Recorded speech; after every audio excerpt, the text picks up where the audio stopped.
Yeah, now I request Dr. Srinivas Prabhu. He is speaking on approach to graft reduction in pediatric liver transplant. He is one of my friend and he is presently working as a GI transplant surgeon at Yashoda Hospital, Hyderabad. Over to Prabhu. Okay, good morning, Chairman and women, and ladies and gentlemen. I have been asked to speak on approach to graft reduction in pediatric liver transplantation. So actually, since Starzl first performed pediatric liver transplantation in 1967, there have been significant advances in surgical procedures, immunosuppressive regimens, perioperative care, and preservation technology. And these have been reflected in significantly improved pediatric as well as adult liver transplant outcomes. And now liver transplantation has become an established treatment for children with end-stage liver disease. Actually, many of the technical advances in liver transplantation have come about, such as reduced, split, and live donor liver transplantation, mainly have come about to provide size-matched grafts for pediatric liver transplants, pediatric recipients. And actually, these techniques have expanded the donor pool for these little kids and decreased their waitlist mortality. Typically, in small children, left lateral segment has been, that is cuneus segment 2 and 3 has been used to overcome size discrepancies between adult donors and pediatric recipients. Actually, this was till a couple of decades ago, this was supposed to be the smallest segment that could be transplanted.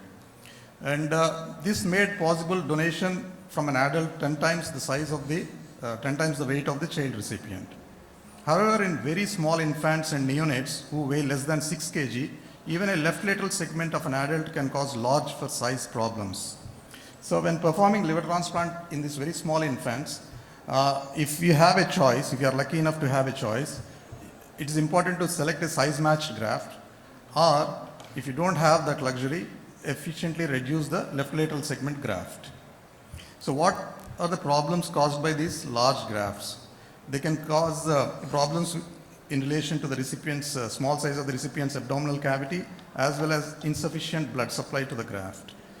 Serious perfusion problems can happen, such as hepatic venous outflow obstruction, portal vein thrombosis, poor perfusion of the graft as a result of the compression of the graft, leading to graft dysfunction or non-function.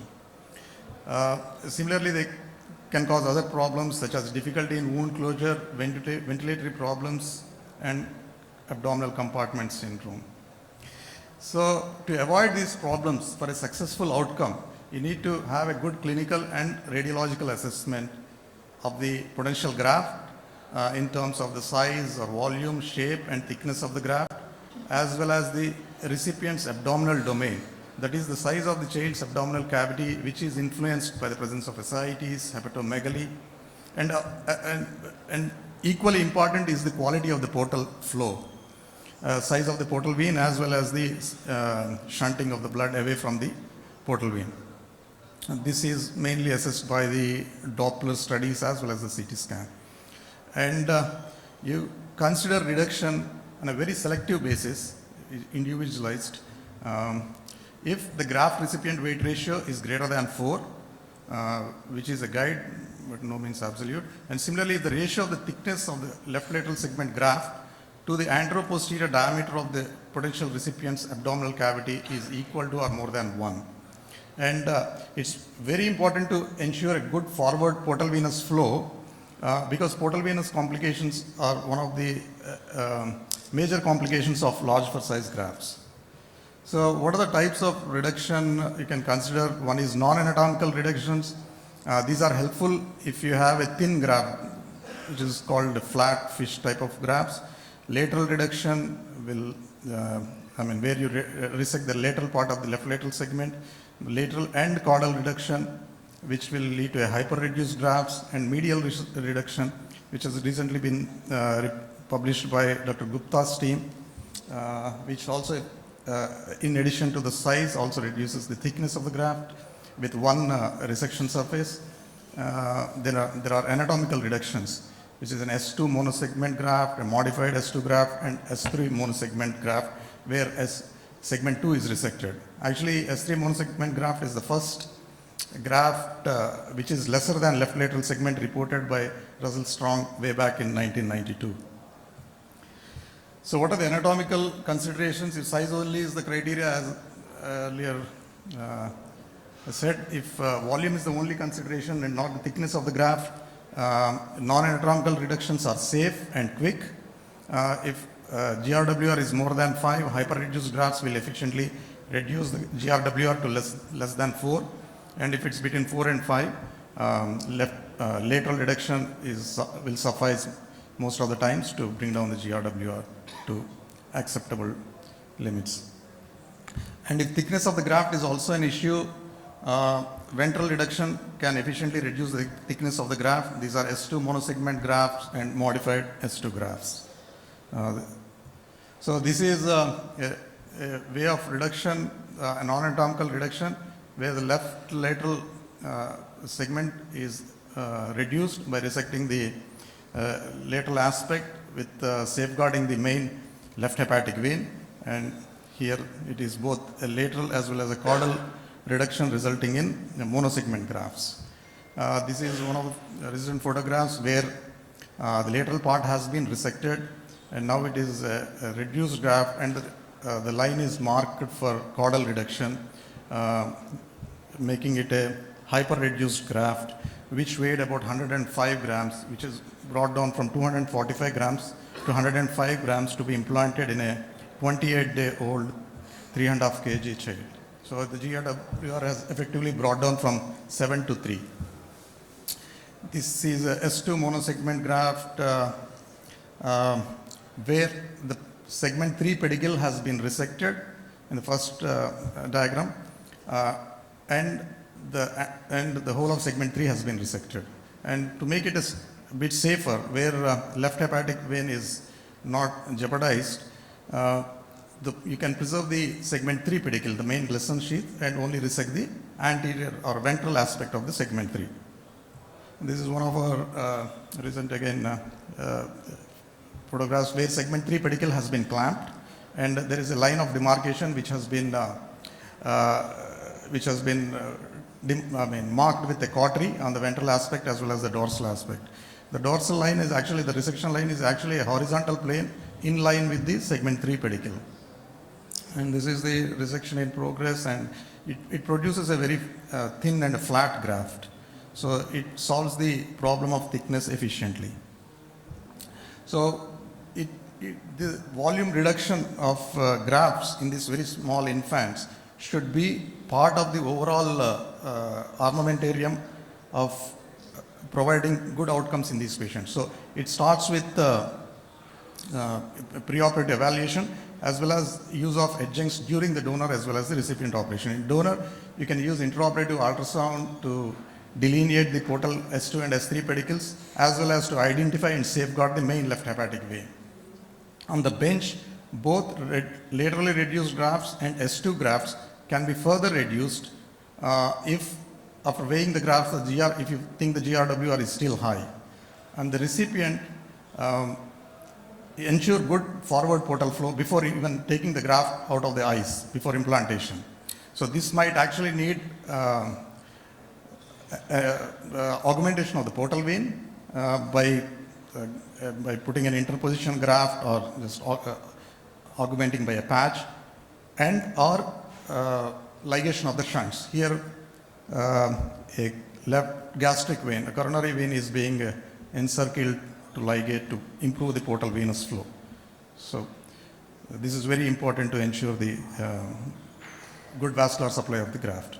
And intraoperative Doppler ultrasound needs to be done after vascular anastomosis to make sure they're all well perfused with a good outflow, and after abdominal closure to ensure that the vascular compromise has not happened. And if you are still in doubt, use partial closure or only close the skin, and take the patient back a few days later for sheath closure. Or even you can delay the closure till 6 months and repair the hernia when the graft function is adequate and the patient is stable. So in summary, you have to understand that performing liver transplantation in small infants and neonates is a surgical challenge, and it's fraught with complications related to size mismatch and vascular complications. And if you are lucky and there are multiple potential donors, use the one with the most size matched graft, which is not always the case. And to prevent large for size grafts, selectively reduce the size of the left lateral segment. And non-anatomical reductions, both the lateral reduction as well as hyper-reduced left lateral segments, can adequately bring down the graft recipient weight ratio.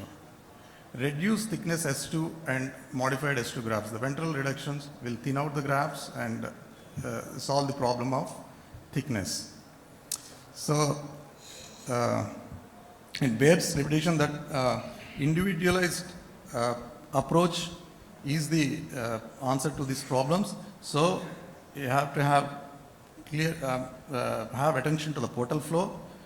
You have to assess available abdominal domain, size of the grafts, and GRWR, and selectively make the decision of reduction.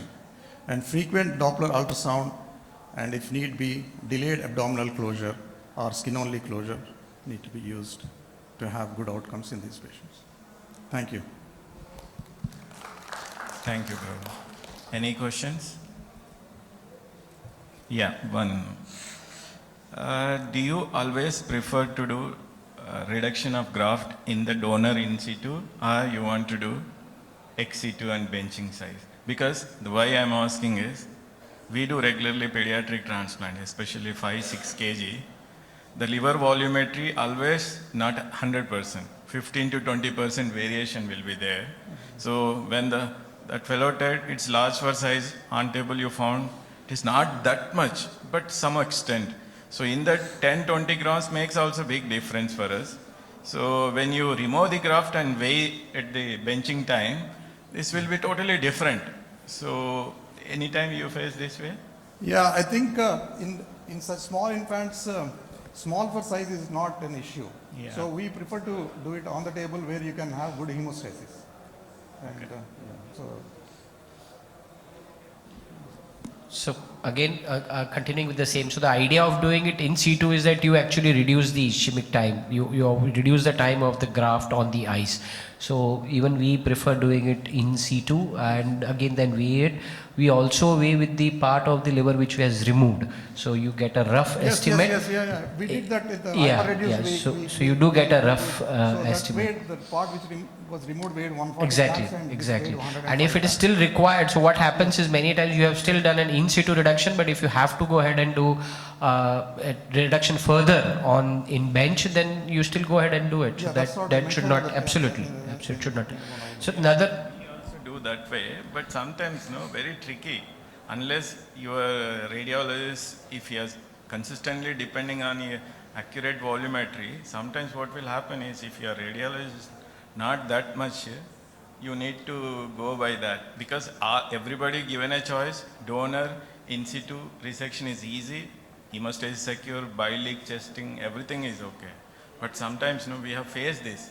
Our Yeah, I got background your of point, but, radiology is that way. I got your point, but having said that, even if you say you have dissected 10-20 grams more, small for size is usually not a problem in this case. Just a word of caution, because our group has been practicing this medial reduction, which is again a kind of non-anatomical reduction. But yes, you can land up with small for size in these patients. So we cannot say that we keep on reducing. Sometimes over reduction can be a problem, and we have done a lot of these 6 kg kind of infants, and we have seen that if you give them a graft which is less than 150 or 180 grams, they face problems in the post-op. So even though the GRWR would point out to around 2.5, but these patients have a longer recovery, higher morbidity, and I think mortality as per our data, at least that supports that. So for these small 6 kgs, you should be having a graft around 180 to 200. That gives the best outcomes without causing the problem of PVT and abdominal closure. So small for size can be a problem, and you should err towards the side of giving more. I am not saying that you go beyond 4, but 3, 3.5, Yes. 4. Yeah. Unless you are very aggressive, you will not go below 3. So Yes. our aim is to do Not it below to 3. below 4. So you might end up at 3 Yeah, or 3.5. Shalin told very valued point. Actually, this point has been insisted. Professor Kashahara Yes. in his ILTS session, he is told this is insisted also. many a time what visually we think it is okay, by the time you remove it and benching it will be very less, especially when you are doing a sickest patient like biliary atresia, 20 bilirubin, Yes. severe portal hypertension, that time they may not tolerate. Thank you. So how one of the commonest problem in pediatric cases is most of them you do is biliary atresia, and there the size of the portal vein would be pretty small. So that is what also will be equally good, is not only the size of the graft, but it is the portal absolutely. flow Absolutely. which you are able to get. So in a 2 millimeter portal vein, the amount of flow which you are giving is definitely not being sufficient even for a GRWR of 2. Yeah, So that is where you need Yeah, really that's why need to I stress maintain that you need to a ensure balance. good portal flow balance, before you start absolutely. implanting. Absolutely. So Actually, hypoperfusion can lead to a cytokine storm and subsequent early graft dysfunction. So most of our pediatrics, we have had that problem. So I think we'll thank you so much, Dr. Prabhu, for a fantastic presentation.